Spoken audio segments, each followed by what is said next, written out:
আজকে আবার নিয়ে আসলাম নতুন আরেকটি ব্লগ। আজকের ব্লগ হলো টাঙ্গাইল পার্ট 2। আমি কি করলাম আজকে সারাদিন আমার ফ্রেন্ডের বাসা না করলাম সবটা তোমাদের সাথে শেয়ার করার জন্য চলে আসলাম। তো চলো শুরু করা যাক আজকের ব্লগ।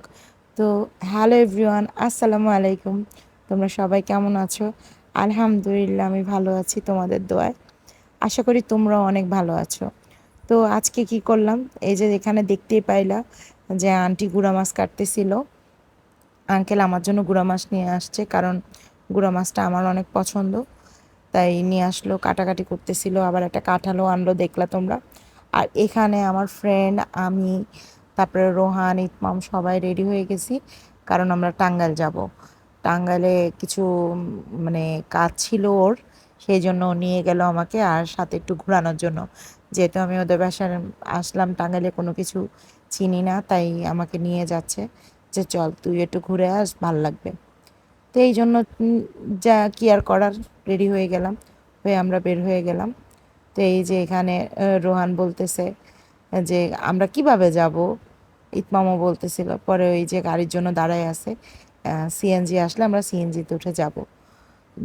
তো টাঙ্গাইল আজকে অনেক অনেক মজা লাগছে, অনেক সুন্দর।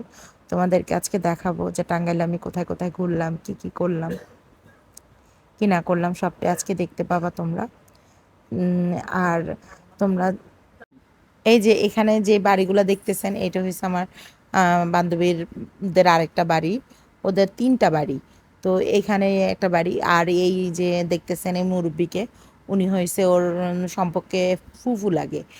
তো উনার একটু মাথায় প্রবলেম আছে, ওনার নেটওয়ার্ক আসা যাওয়া করে। এখন আবার অনেকে বলবেন যে নেটওয়ার্ক আসা যাওয়া মানে কি। আসলে বলতে চাইছি যে ওনার মানে স্মৃতিশক্তি আসে আর যায়। এখন আপনাকে চিনবে, তো কিছুক্ষণ পরে আবার চিনবে না, এইটা আর কি।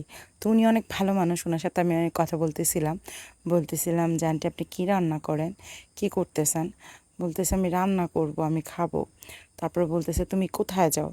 তো আমি বললাম যে আমি ওর সাথে টাঙ্গাইল যাচ্ছি। বলে ও আচ্ছা। তো এমনিতে অনেক ভালো, গ্রামের মানুষ তো অনেক সরল সোজা হয়, অনেকই ভালো। তো আমরা এখান থেকে কথা শেষ করে সিএনজিতে উঠে টাঙ্গাইলে সোজা চলে গেছিলাম। তো টাঙ্গাইলের এই যে মানে গ্রামের যে ভিউটা দেখতে অনেক সুন্দর ছিল। এই যে মানে সিএনজিতে আমার ছেলে আর রোহান বসে আসছিল, দুই ছেলে বসে বসে গল্প করছে। আর পাশে দেখো একটা কুটু পরী, কি সুন্দর লাগতেছিল পরীটাকে, পরীটা অনেক কিউট ছিল। এত সুন্দর করে আমার দিকে তাকায় ছিল, আমার সাথে মানে চোখের ইশারায় ইশারায় কথা বলতেছিল। মানে খুব মজা লাগতেছিল আমার কাছে। বাবুটাকে এত ভালো লাগছে, এত ভালো লাগছে যেটা বলার বাইরে। অনেক সুন্দর ছিল বাবুটা, অনেক কিউট। তো এই যে বাবুটার সাথে কথা বলতে বলতে, তারপরে বাবুদের সাথে মানে ইতমাম রোহানের সাথে কথা বলতে বলতে আমরা যাচ্ছিলাম। মানে ইতমাম তো ফার্স্ট টাইম গ্রামে আসছে, তো এই জন্য গ্রামের অনেক কিছু দেখে আর প্রশ্ন করে, আমাকে জিজ্ঞাসা করে। তোর এইসব প্রশ্নের উত্তর আমাকে দিতে হয়, কথা বলতে হয়। আজকে তোমাদের সাথে আমার আর আমার ফ্রেন্ডের একটা মজার হিস্টোরি আমি তোমাদের সাথে শেয়ার করি। তোমরাও শুনলে হাসতে হাসতে শেষ হয়ে যাবা যে এটা আবার কেমনে সম্ভব। আমার আর আমার ফ্রেন্ডের সম্পর্ক এতটাই মানে সুন্দর যে আমরা দুইজন মানে দুইজনের সাথে সুপার গ্লুর মতো সারাদিন আটকায় থাকতাম আগে। মানে আজ থেকে ধরো আরও 7-8 বছর আগে এমনটা হবে, তার আগে আমরা দুইজন সারাদিন আঠার মতো আটকায় থাকতাম। সারাদিন শুয়ে থাকতাম, বসে থাকতাম, যাই করতাম। ও আইসা আমার কোলের মধ্যে বসে থাকতাম, আমি ওর কোলের মধ্যে যা বসে থাকতাম। ঘুমাইলে ও আমার গায়ে পা দিয়ে রাখতাম, আমি ওর গায়ে পা দিয়ে রাখতাম। মানে আমরা দুজন সুপার গ্লুর মতো সারাদিন আটকায় থাকতাম, এমন ছিল আর কি। মানে অবস্থাটা এমন ছিল। তো সেখানে আমাদের বাসায় আমাদের একটা মানে আমার এক খালার একটা মেয়ে আসছে বেড়াইতে আমাদের বাসায়। তো বেড়াইতে আসার পর ও সারাদিন আমাদের দুজনের মানে এই কীর্তিকলাপগুলো দেখতো, যে আমরা দুজন কীভাবে আঠার মতো আটকায় থাকি, কী কী করি। ও কিছু খাইলে আমারে খাওয়াই দেয়, আমি কিছু খাইলে ওরে খাওয়াই দিই। তো এগুলো দেখতেছিল, দেখতে দেখতে ও আমাদেরকে বলে যে আচ্ছা তোমাদের বন্ধুত্বের সাথে আমাকেও বন্ধুত্ব বানাও না। বলি মানে কি? আমি আর সুমা এটা বলতেছি মানে কি? পরে ও বলতেছে যে না মানে তোমরা তো দুজন খুব ভালো বন্ধু, তো এখানে আমাকেও তোমাদের বন্ধু বানাও। তুমি বলছি, কেন তোমাকে আমাদের বন্ধু বানাবো কেন? আশ্চর্য তো, আমরা দুজন বেস্ট ফ্রেন্ড, তাই এরকম তোমার সাথে আমাদের বন্ধুত্ব হবে কেন? হ্যাঁ তুমি আমাদের বাসায় বেড়াইতে আসছো বা আমাদের পরিচিত, আমাদের সাথে কথা বলতে পারো, গল্প করতে পারো, বাট ফ্রেন্ড তো আর সবার সাথে সবার চাইলে হয়ে যায় না, এটা একটা সময় লাগে। তো পরে বলতেছে না আমাকেও তোমাদের সাথে ঘুম পাড়াও, আমাকেও খাওয়াই দাও, আমার সাথেও তোমরা এরকম সুপার গ্লুর মতো আটকায় থাকো, মানে ঠিক এরকম ভাবে আমাদেরকে বলতেছিল। পরে আমরা ওকে মানে এগুলো আমরা বলি ওমা এটা আবার কেমন কথা। তো ও ওকে আমরা ফ্রেন্ড বানাই না বা ওর সাথে এগুলো করি নাই বইলা ও আমাদের দুইজনের জন্য থানা থেকে গিয়ে পুলিশ নিয়ে আসছিল। আইনা বলে পুলিশে যে যে ওদেরকে বলেন আমাকে বন্ধু বানাবে কিনা, ওরা কেন বন্ধু হয়ে সুপার গ্লুর মতো সারাদিন আটকায় থাকে, আমারে কেন ওদের মাঝে নেয় না। তো পুলিশ এটা শুই না পরে হাসতে হাসতে শেষ বলে এইটা কোনো কথা, এটার জন্য আপনি আমাদেরকে ডাইকে আনছেন, আপনি তো এইটা বললে আমাদেরকে আনেন নাই, এটা বললে কি আপনারা আসতেন। পরে পুলিশে উনারে বই মানে ওই মেয়েরে বইকা টইকা তারপর চলে গেছে। আর আমরা দুইজন হাসতে হাসতে শেষ, যে আমাদের দুইজনের ফ্রেন্ডশিপ দেখা অনেকের হিংসা লাগে, মানে অনেকের ইয়া লাগে যে আমাদের মতো হয় না কেন। মানে এই স্মৃতিটা আমাদের দুইজনের স্মৃতির পাতা সারা জীবন থাকবে। আমরা এখনও হাসি, মানে আমাদের দুইজনের বাচ্চা কাচ্চা হয়ে গেছে, বড় হয়ে গেছে, তারপরও আমরা দুইজন এখনও এটা নিয়ে মানে খুব মজা করি আর হাসাহাসি করি। কালকে রাত্রে আমাকে সুমাইয়ে বলতেছে যে দোস্ত আমাদের এই ঘটনাটা যদি তুই তোর ভিউয়ার্সদের সাথে বলস ওরা হাসবে। আমি বলছি না বইলা দিব দাঁড়া যে আমাদের সাথে কি হয়েছিল, মানে এরকম। তো এই অনেক কথাই তোমাদের সাথে বললাম। তো এখান দিয়ে তোমরা ভিডিওর মধ্যে দেখতে পাইছিলা যে একজন মানে একজনের আঙ্গুল দিয়ে দিয়ে দেখাই দিচ্ছিল আমাকে। তো এটা ছিল আমাদের মানে ওই যে টাঙ্গাইলের যে বিখ্যাত শাড়ির গল্প শুনো তোমরা সবাই বা জানো, এটা সেই টাঙ্গাইলের মানে বিখ্যাত সেই শাড়ির মানে দোকানগুলো যেটাকে মানে যেই যেই জায়গাতে আর কি মানে তাঁতের শাড়িগুলো বা টাঙ্গাইলের বিখ্যাত শাড়িগুলো বানানো হয়, সে জায়গার নাম হয়েছে পাত্রাইল। তো পাত্রাইলের ওইখানে আমরা টাঙ্গাইল যাচ্ছি, তো তো ওইটার উপর দিয়ে যাচ্ছিলাম। তো তোমাদের জন্য একটু ভিডিও করে নিয়েছিলাম যে এইখানে সেই মানে শাড়ির দোকানগুলো ছিল। তো আসার সময় আমি তোমাদেরকে দেখাবো যে ওখানে কিছু মানে কিছু শাড়ি তোমাদেরকে দেখাবো যে ওখানে সব ধরনের শাড়ি পাবা তোমরা। মানে মানে তোমরা যদি নিতে চাও বা অনেকে জানতে চাও যে টাঙ্গাইলের শাড়ি কোথায়, তো এই জন্য আমি বললাম যে টাঙ্গাইলের শাড়িগুলো এখানেই পাওয়া যায়। তো মানে আমিও এখান থেকে কয়েকটা শাড়ি নিয়েছি, আবার এসে মানে নিব। শাড়িগুলো আমার খুবই ভালো লাগছে, হাতে বোনা, তারপর মানে হাতে বোনা শাড়িগুলো দেখতে অনেক মানে অনেক সুন্দর ছিল। তো এই যে দেখো কথা বলতে বলতে প্রায় আমরা মানে টাঙ্গাইলে চলে আসছি। টাঙ্গাইলে প্রায় চলে আসছি যেখানে যাওয়ার কথা। আসলে আমরা আসছিলাম মানে ওর কিছু ব্যাংকে কাজ ছিল, সে কাজগুলো সমাধান করার জন্যই ও আসছিল। তো এখানে ও কাজ করতেছে আর এখানে দেখো আমার ছেলে বসে বসে খাতার মধ্যে লিখতেছিল, মানে 1 2 লিখতেছে, ইতমাম লিখছে, ইংলিশে লিখছে, বাংলায় লিখছে, মজা করতেছে। আবার মানে রোহান কার্টুন দেখতেছে, কতক্ষণ রোহান লিখছে কতক্ষণ মানে ইতমাম লিখতেছে। এদিক দিয়ে আমি রোহানকে বলতেছি বাবা তুমি কি করো, বলে আমি কার্টুন দেখি। তো এখানেও কার্টুন দেখতেছে আর এখানে ইতমাম লেখাপড়া করতেছে, মানে ব্যাংকের ভিতরে গিয়েও ছেলে মেয়ে লেখাপড়া করে অথচ বাসায় করে না। এটা ভাবা যায়, চিন্তা করা যায়। দেখেন এখনকার যুগের বাচ্চারা ভাই কি, মানে এরা বাসায় পড়াশোনা না করে গিয়ে ব্যাংকে পড়াশোনা করতেছে, এটা কোনো কথা? তারপরে আবার কি করলো আমার ছেলে এখানের মধ্যে, মানে একটু পরে দেখবা তোমরা ভিডিওতে, মানে সে নাকি আমাকে আঁকাইছে, মানে কি এই যে চলে আসছে, এই যে আমাকে বলে নাকি আঁকাইছে, বলে আম্মু এই যে দেখো তোমার চশমা, তোমার হাত, তোমার পা, মানে ও নাকি আমাকে আঁকাইছে। মানে ও দেখা দেখি আবার রোহানও আঁকাবে সুমায়াকে, সেম আঁকাবে, আঁকায় বলবে যে মা দেখো আমিও তোমারে আঁকাইছি।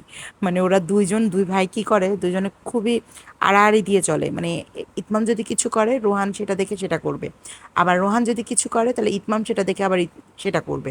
মানে ওদের দুইজনের সারাদিন আমরা নালিশ শুনতে শুনতে আমরা দুইজন জাস্ট মানে পাগল হয়ে যাই। মাঝে মধ্যে মানে সময় আমারে বলবে দোস্ত ইগনোর কর, আবার আমি ওরে বলি বাদ দে আর পারতেছি না, আবার মাঝে মধ্যে ইতমামরা আর রোহানরে বলি তোমাদের দুইজনের কোনো কথাই আমরা শুনবো না, তোমরা দুইজন আমাদের সাথে এইসব ব্যাপারে কোনো কথাই বলবা না, মানে এরকম এরকম দুষ্টামি করে। ওই যে দেখেন আঁকানোর জন্য চলে গেছে, এই যে এখন আঁকাইতেছে, আঁকায় দৌড়াইসা বলবে আমারে বলবে মা দেখো আম্মুরে আঁকাইছি, দেখো ওই যে আঁকাইতেছে ও, মানে ও দুইজনে যে কি মজাটা করে আসলেই। এগুলা মানে স্মৃতি হয়ে থাকবে একটা টাইমে। একটা টাইমে এমন হবে যে কেউ কারোর সাথে দেখা হবে না, কারোর সাথে হয়তো কথা হবে না, বা এমনও হইতে পারে যে আবার একসাথেও থাকতে পারে। এটা আসলে ভাগ্য বলতে পারে, কিন্তু যদি এমনটা হয় যে দুইজনের কখনো দেখা হবে না, কিন্তু এই ছোটোবেলার এই যে এই স্মৃতিটা সারা জীবন থেকে যাবে। এই যে দেখছেন সুমায়ের আঁকাই সলপোলায়, মানে এই যে ভাবা যায় চুলগুলা কি, হাতগুলা কি, মানে আমাদের ছেলেগুলা যা করে না আসলে, মানে ওরা ছোট এখন এত মজা করে, যখন বড় হবে তখন আসলে এগুলা খুব মনে করবো যে আসলে আমাদের বাচ্চাগুলা ছোট থাকতে কি করতো আর এখন কত বড় হয়ে গেছে। এটাই আসলে বাস্তবতা না, ভাবা যায়। এই যে এখানে আমরা টাঙ্গাইলের ভিতরে মানে ব্যাংকের কাজটা সেরে আমরা একটু মার্কেটের মধ্যে আসছিলাম, কারণ সুমায়া ওর ছেলের জন্য কিছু কেনাকাটা করবে, ওই প্যান্ট গেঞ্জি বাসায় পরার জন্য এগুলা কেনাকাটা করবে, কারণ ও আবার আমার সাথে মানে ঢাকায় ব্যাক করবে, ওর ডাক্তার ক্লাস দেখায়া তারপর ও চলে যাবে, ওর যেখানে চাকরি করে সেখানে চলে যাবে। তো এখন এই জন্য ওর ছেলের জন্য কিছু কেনাকাটা করতে যাচ্ছিলাম আমরা, যদিও সেই কেনাকাটার ভিডিও আমরা ধরতে পারি নাই, কারণ আমাদের বাচ্চা দুটো এত লেভেলের ভদ্র যে যে ওদেরকে সামলাইতে সামলাইতে আমরা আর ভিডিও করব কি, মানে আমাদের অবস্থাই টাইট হয়ে গেছে। এই হয়েছে আর কি অবস্থা আমাদের। এদিকে হাঁটতে হাঁটতে রোহানের পা ব্যথা হয়ে গেছে, ইতমামের পা ব্যথা হয়ে গেছে। রোহান তো শুরু করে দিছে, আম্মু আমি পানি খাবো, আম্মু আমি পানি খাবো। তো আর কি করার, আমরা কিছুক্ষণ হাঁটার পরেই গিয়ে ওইখানে পানি কিনে রোহানকে ইতমামকে পানি খাওয়াইলাম। তারপর আমরা একটু ঝালমুড়ি খাইলাম, ফুচকা খাইলাম। আসলে ফুচকার ভিডিওটা নিতে মনে ছিল না, খাওয়ার পরে মনে পড়ছে যে আমরা ফুচকা খাইছিলাম। দেখছেন, আপনারা অনেকেই তো মনে করেন যে আমরা যেখানে যাই হ্যাঁ ভিডিও বানাই। আসলে ভাই আমরা যেখানে যাই হ্যাঁ ভিডিও বানাই না, ভুলা যায় অনেক সময়, পরে মনে পড়লে একটু একটু করি। ভিডিওটা আমরা বানাই ঠিক আপনাদেরকে আনন্দ দেওয়ার জন্য বা আপনাদের সাথে শেয়ার করার জন্য, দেখানোর জন্য, কিন্তু আসলে সবসময় আমাদের মনে থাকে না যে আমরা ভিডিও বানাই বা ভিডিও বানানোর ব্যাপারটা। তো এই যে ফুচকা বানাইছিল, ঝালমুড়ি খাইছি, তারপরে এখানে গেছিলাম, এখান থেকে ওদের দুই ভাইয়ের জন্য চিকেন কিনা হয়েছে, ফ্রাইড চিকেন কিনা হয়েছিল, ওইটা ওরা বাসায় এসে খাইছিল। আর এখানে কিনতেছিল ফ্রাইড চিকেন, সময় ওদের দুই ভাইয়ের জন্য কিনতেছিল। আর এই দিক দিয়ে দুই ভাই তো যা শুরু করছে, একজন একদিক থুয়ে আরেক দিকে দৌড় দেয়, আরেক দিক থুয়ে আরেক দিক দৌড় দেয়। ওদের দুইজনকে সামলাইতে সামলাইতে আমরা দুজন পুরো মানে পুরো হাঁপায়া গেছি, ক্লান্ত হয়ে গেছি। মানে একজন এইদিকে তো আরেকজন ওইদিকে, মানে ওরা দুইজন হয়েছে কেমন সকাল আর রাত, মানে একজন সকাল তো আরেকজন রাত, একজন এই দিক তো আরেকজন ওই দিক, মানে ওদের দুইজনের মধ্যে সারাদিন ভেজাল হয়, আবার সারাদিন একজন একজনটা ছাড়া বাসেও না। এই ঝগড়া করে, এই আবার এই যে বিরক্ত, এই যে একজন বিরক্ত ওর উপরে কেন, ওরে নাকি পাড়া দিছে, এই জন্য বিরক্ত। আবার কিছুক্ষণ পর নিজেই যায় কইব রোহান আসো আমরা খেলি, আবার কিছুক্ষণ পর রোহানা যায় ইতমামের উপর বিরক্ত, আবার কইব ভাইয়া চলো আমরা খেলি। মানে ওরা দুইজন যা মজা করে, ওদের মজা বিনোদন দেখতে দেখতে আসলে আমার ভিডিও করার কথাই মনে থাকে না। আর এই যে দেখেন, এইখানে আমি একটা কথা বলবো, ঢাকায় আমি অনেক রকমের ভর্তা খাইছি, এই যে এরকম অনেক কিছু দিয়ে বানানো ভর্তা, বিশ্বাস করো ভাই, বিশ্বাস করো আপুরা, মানে আমি না মানে কিভাবে বলবো তোমাদের বুঝতেছি না যে আমার খাওয়া বা আমার দেখা এই ভর্তাটার মতো এত মজার ভর্তা আমি আর কোনোদিনও খাইনি। এই ভর্তাটা যে আমার এত মজা লাগছিল, আমি আগে জানতাম না যে ভর্তাটা এত মজা। একটা কিনা ভাবছিলাম যে অত মজা হবে না, একটা কিনা খাইতে খাইতে অর্ধেক রাস্তায় গেছি, আরে কই না ভর্তাটা তো অনেক মজা, এখন আর রিটার্ন এসে আরেকটা কিনা সম্ভব না, এমন হয়েছে অবস্থা। এই জন্য আর কিনা হয় না, ওই একটাই আমরা ভর্তা খাইছি। কিন্তু ভাই বিশ্বাস করো ভর্তাটা অনেক মজা, আমি খুব মিস করবো ঢাকায় গেলে এই ভর্তাটাকে। যদি আবার কখনো টাঙ্গাইল আসে, আমি টাঙ্গাইলে এসে এই ভর্তা খাবো। আর এখানে দেখো আমার দোস্ত এখানে কি জানি কেনাকাটা করবে, কি কাজল টাজল ফেস পাউডার কি কি যেন কিনবে, তো কিনতে আসছে। আসার পরে ওর চয়েস হয় নাই, ও আর কিনে নাই, বলতেছে দোস্ত ঢাকা গিয়ে কিনবো। আর এইদিকে পুরা ঘোরাঘুরি করে আমরা আবার সিএনজিতে উঠে গেছি বাসায় যাব বলে। তো রাস্তার মধ্যে আমার ছেলে খুব টায়ার্ড হয়ে ঘুমায় পড়ছে, কারণ আমার ছেলে অনেক সকালে ঘুম থেকে উঠছিল, তো আমার কোলে শুয়ে একবারে ঘুমায় পড়ছিল। আরে ঘুমাইলে কত কিউট লাগে ওগোরে না, আসলে বাচ্চারা ঘুমাই গেলে কত কিউট লাগে। আর এই যে চলে আসলাম দেখতে দেখতে, দেখছো ওই যে শাড়ির দোকানে, এখানে কিছু শাড়ি আমরা দেখলাম, তারপরে কিছু শাড়ি কিনছিলাম। শাড়িগুলো বিশ্বাস করো ভাই অনেক সুন্দর, আর দাম অনেক কম ঢাকার তুলনায়, মানে ঢাকার তুলনায় এখানে শাড়ি অনেক দাম কম, কিন্তু ভাই শাড়িগুলো অনেক সুন্দর। সব শাড়ি তো আসলে তোমাদেরকে দেখানো সম্ভব হয় নাই, যতটুকু পারছি আমি আমার কেনার জন্য যতটুকু দরকার ছিল ততটুকু আমি ভিডিও নিছিলাম দেখানোর জন্য, যে টাঙ্গাইলের যে বিখ্যাত শাড়িগুলা সেগুলো আসলে কোন জায়গায় পাওয়া যায়, কোনখান থেকে কিনতে হয়, তো জানতাম না। তো আমি আমার সময়ের সাথে আসছিলাম, এসে তারপর কয়েকটা শাড়ি দেখছিলাম, কিনছিলাম। মানে শাড়িগুলোর অনেক দাম কম, অনেক দাম কম। তোমরা যদি মানে অনেকে টাঙ্গাইলের শাড়ি কিনতে চাও, জানো না যে কোথায় আছে। তো তাদের জন্য আমি বলে দিছি যে এই শাড়িটা টাঙ্গাইলে পাওয়া যায়। টাঙ্গাইলে কি জানো জায়গার নাম দোস্ত? পাত্রাইল। হ্যাঁ, পাত্রাইলে এই শাড়িগুলো পাওয়া যায়। তো তোমরা যারা যারা কিনতে চাও অবশ্যই চলে আসবা এই পাত্রাইলের মধ্যে। হ্যাঁ, অনেক আবার বলতাম আমি ফ্রেন্ডের সাথে, হ্যাঁ আমি আমার দোস্তের সাথে শুয়ে শুয়ে ভয়েস ওভার দিতেছি। ভাই বিশ্বাস করো, তোমাকে সাথে আমি আরেকটা কথা শেয়ার করি। এই যে ভয়েস ওভার, আজকে 2 দিন আমি ওর সাথে শুয়ে শুয়ে বাসায় দিয়েই, মানে রাতের এখন বিশ্বাস করবা না 1:30 বাজে আমি ভয়েস ওভার দিচ্ছি। এর মধ্যে এই ভয়েস ওভার আমার যে কতবার মানে কাটা লাগছে, কতবার যে দেওয়া লাগছে ওর কারণে। ও কিছুক্ষণ পর হয় কাশি দিবে, নয় খিলখিল করে হাইসা দিবে, আর নয় আমারে গুতা মারবে, আর নয় কইব বন্ধ কর। এই যে হাইসা দিছে দেখছেন?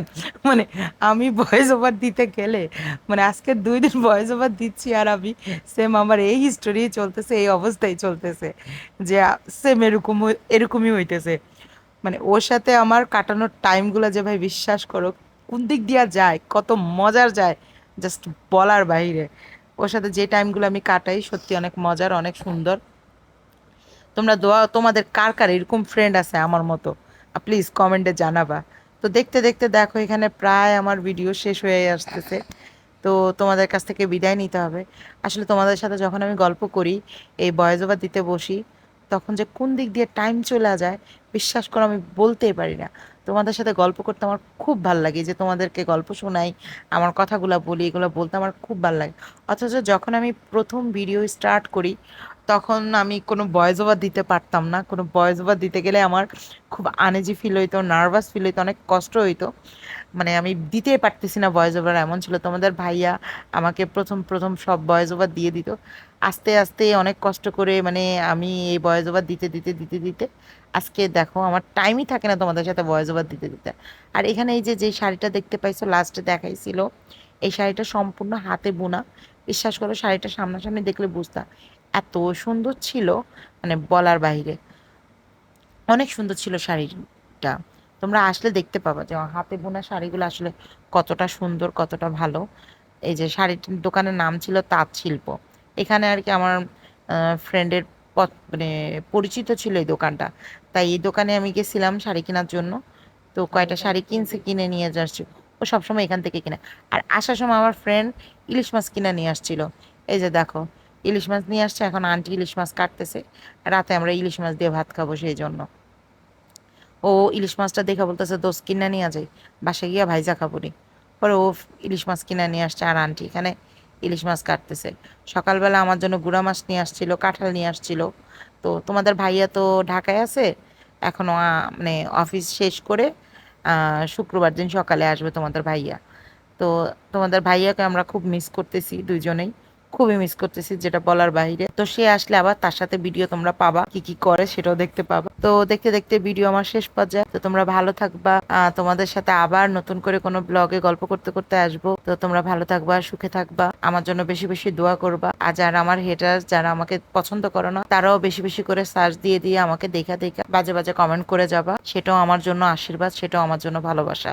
তোমরা কমেন্ট করো বলেই আমি আসি, তোমরা দেখো বলেই আমি আসি। তো যারা আমাকে মানে ঘৃণা করার জন্য দেখো, তাদের জন্য আমার প্রাণ ঢালা ভালোবাসা। তারাও আমাকে প্লিজ ঘৃণা করো বেশি বেশি করে আরও। তোমরা যত বেশি ঘৃণা করবো আমি তত বেশি সাহস পাবো নিজেকে স্ট্রং করার। তো তোমরা ভালো থাইকো। খোদা হাফেজ, আল্লাহ হাফেজ। আমার জন্য দোয়া করো, আমিও ভালো আছি, ভালো থাকবো।